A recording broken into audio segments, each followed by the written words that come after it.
وصل على محمد وآل محمد اللهم صل على ಅಸ್ಸಲಾಮು ಅಲೈಕುಂ ವರಹಮತುಲ್ಲಾಹಿ ವಬರಕಾತು. ಬಿಸ್ಮಿಲ್ಲಾ ವಲ್ಹಮ್ದುಲಿಲ್ಲಾ ವಸ್ಸಲಾತು ವಸ್ಸಲಾಮು ಅಲಾ ಅಶ್ರಫಿಲ್ ಮುರ್ಸಲೀನ್ ವ ಅಲಾ ಆಲಿಹಿ ವಸ್ವಹ್ಬಿಹಿ ಅಜ್ಮഈನ್. ಅಮ್ಮಾ ಬಾದ್.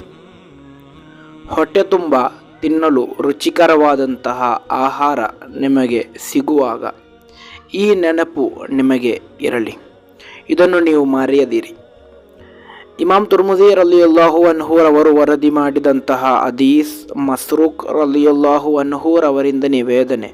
ಕಾಲ ಮಹಾನರು ಹೇಳುತ್ತಾರೆ, ದಖಲ್ತು ಅಲಾ ಆಯಿಷತ ರಲಿಯಲ್ಲಾಹು ಅನ್ಹ, ನಾನು ಆಯಿಷಾ ರಲಿಯಲ್ಲಾಹು ಅನ್ಹಾರವರ ಮನೆಗೆ ತೆರಳಿದೆ.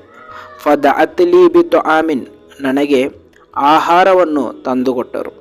ವಕಾಲತ್, ನಂತರ ಆಯಿಷಾ ರಲಿಯಲ್ಲಾಹು ಅನ್ಹಾರವರು ಹೇಳಿದರು, ಮಾ ಅಶ್ಬಅ ಮಿನ್ ತುಆಮಿನ್ ಫ ಅಶಾಅ ಅನ್ ಅಬ್ಕಿಯ ಇಲ್ಲ ಬಕೈತು, ನಾನು ಯಾವತ್ತಾದರೂ ಹೊಟ್ಟೆ ತುಂಬ ಆಹಾರ ತಿನ್ನುವಂತಹ ಸಂದರ್ಭದಲ್ಲಿ ನನಗೆ ಅಳು ಬರುತ್ತದೆ, ನಾನು ಅಳುತ್ತೇನೆ.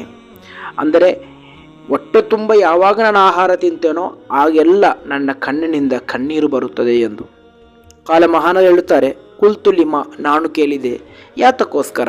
ಹೊಟ್ಟೆ ತುಂಬ ಆಹಾರವನ್ನು ತಿನ್ನುವಂತಹ ಸಂದರ್ಭದಲ್ಲಿ ಕಣ್ಣಿನಿಂದ ಕಣ್ಣೀರು ಬರಲು ಕಾರಣವೇನು ಎಂದು ಕೇಳಿದಾಗ ಕಾಲತ್ ಮಹದಿಯವರು ಹೇಳುತ್ತಾರೆ, ಅಜ್ಕುರುಲ್ ಹಾಲಲ್ಲತಿ ಫಾರಕ ಅಲೈಹ ರಸೂಲುಲ್ಲಾಹಿ ಸ್ವಲ್ಲಲ್ಲಾಹು ಅಲೈಹಿ ವಸಲ್ಲಮ ದುನ್ಯಾ ವಲ್ಲಾಹಿ ಮಾ ಶಬಿಅ ಮಿನ್ ಖುಬ್ಜಿನ್ ವ ಲಹ್ಮಿನ್ ಮರ್ರತೈನಿ ಫಿ ಯೌಮಿನ್. ಪ್ರವಾದಿ ಸ್ವಲ್ಲಲ್ಲಾಹು ಅಲೈಹಿ ವಸಲ್ಲಮರ ವಫಾತಿನ ಕೊನೆಯ ಸಂದರ್ಭದವರೆಗೂ ಅವರು ಜೀವನದಲ್ಲಿ ಹೊಟ್ಟೆ ತುಂಬ ಆಹಾರವನ್ನು ತಿಂದಂತಹ ಒಂದು ಸಂದರ್ಭ ಹೇರಲಿಕ್ಕಿಲ್ಲ. ಅದೇ ರೀತಿ ರುಚಿಕರವಾದಂತಹ ಆಹಾರ ಅಂದರೆ ರೊಟ್ಟಿ, ಅದೇ ರೀತಿ ಮಾಂಸ, ಅದು ಕೂಡ 2 ಹೊತ್ತಿಗೆ ತಿಂದಂತಹ ಒಂದು ಚರಿತ್ರೆಯೂ ಕೂಡ ಪ್ರವಾದಿ ಸ್ವಲ್ಲಲ್ಲಾಹು ಅಲೈಹಿ ವಸಲ್ಲಮರ ಜೀವನದಲ್ಲಿ ಇಲ್ಲ. ಅಂದರೆ ನಾವು ಈಗ ಬೆಳಿಗ್ಗೆ ನಮಗೆ ನಾನ್ ವೆಜ್ ಆದರೆ ಮಧ್ಯಾಹ್ನವೂ ಕೂಡ ಕೆಲವೊಮ್ಮೆ ನಾನ್ ವೆಜ್ ಆಗಿರುತ್ತದೆ, ರಾತ್ರಿಯೂ ಕೂಡ. ಆದರೆ ಪ್ರವಾದಿ ಸ್ವಲ್ಲಲ್ಲಾಹು ಅಲೈಹಿ ವಸಲ್ಲಮರ ಜೀವನದಲ್ಲಿ 1 ಹೊತ್ತಿಗೆ ರೊಟ್ಟಿ ಮತ್ತು ಮಾಂಸದ ಪದಾರ್ಥಗಳಿದ್ದರೆ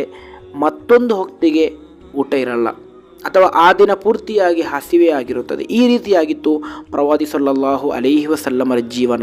ಆದ್ದರಿಂದ ಇವತ್ತು ನಾವು ಹೊಟ್ಟೆ ತುಂಬ ತಿನ್ನುವಾಗ ನನಗೆ ಅದು ನೆನಪು ಬಂದು ಕಣ್ಣಿನಿಂದ ಕಣ್ಣೀರು ಬರುತ್ತದೆ ಎಂದು. ಇಲ್ಲಿ ನಾವು ತಿಳಿಯಬೇಕಾದದ್ದು, ಇಂದು ನಮ್ಮ ಅವಸ್ಥೆ. ಹೊಟ್ಟೆ ತುಂಬ ತಿನ್ನಲು ರುಚಿಕರವಾದಂತಹ ಆಹಾರ ನಮಗಿದೆ, ಅಲ್ಲಾಹ ನೀಡಿದಂತಹ ಒಂದು ನೇಮತ್ತಾಗಿದೆ. ಆದ್ದರಿಂದ ನಾವು ಮಾಡಬೇಕಾದದ್ದು, ತಿನ್ನುವಂತಹ ಸಂದರ್ಭದಲ್ಲಿ ನಮಗೆ ಪ್ರವಾದಿ ಸ್ವಲ್ಲಲ್ಲಾಹು ಅಲೈಹಿ ವಸಲ್ಲಮರ ನೆನಪಾಗಬೇಕು. ನಮ್ಮಂತೆ ಹಸಿದಿರುವಂತಹ ಅದೆಷ್ಟೋ ನಿರ್ಗತಿಕರು, ಬಡವರು, ಯತೀಮ್ ಮಕ್ಕಳು ಇದ್ದಾರೆ. ಅವರಿಗೆ ನಮ್ಮಿಂದಾಗುವಂತಹ, ನಾವು ತಿನ್ನುವುದರ ಒಂದು ಭಾಗ ಅವರಿಗೆ ನೀಡಿ ಅವರ ಹಸಿವನ್ನು ತಣಿಸುವಂತಹ ಒಂದು ಚಿಂತನೆ ನಮಗೆ ಬರಬೇಕು. ಆ ಕೆಲಸ ನಾವು ಮಾಡಬೇಕು.